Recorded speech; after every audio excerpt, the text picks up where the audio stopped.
Guys কেতিয়াবা কিবা unexpected moment হৈ পাইছে না আপোনাৰ লগত? আজি হ'ল মে 23। ইটছ মিন মোৰ বাৰ্থডে আজি। লাইফটোত ইমানেই মেচিয়ৰ্ড হৈ গ'লো যে আজিকালি বাৰ্থডেও ভাল নালাগা হৈছে। দেউতাক নোহোৱা ল'ৰাই বুজি পাব ঘৰৰ ৰেচপনচিবিলিটিজ কিমান আহে এটা ছিংগল চাইল্ডৰ। এইটো মোৰ এক্সাইটমেণ্ট 6 years আগতে গায়ব হৈ গৈছে। আজিকালি নিজৰ বাৰ্থডে বুলি ক'লেও ভয় লাগে। কিন্তু ৰাতি 12টা বজাত আনএক্সপেক্টেড মুমেণ্ট হ'ল, লগৰকেইটা আহিল ঘৰত। মই ভাবা নাছিলোঁ যে কেতিয়াবা মই কেক কাটো কৰিম। থেংকছ ভাই লোক to make me feel happy today.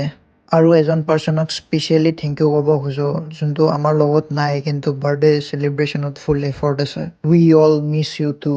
I hope এনেকে তোমালোকে সদায় মোক ছাপোৰ্ট কৰি যোৱা। Thank you for everything. Bye bye. লগৰকেইটাক বাই বাই দি মই আহি গ'লোঁ ঘৰত। Thanks for coming guys.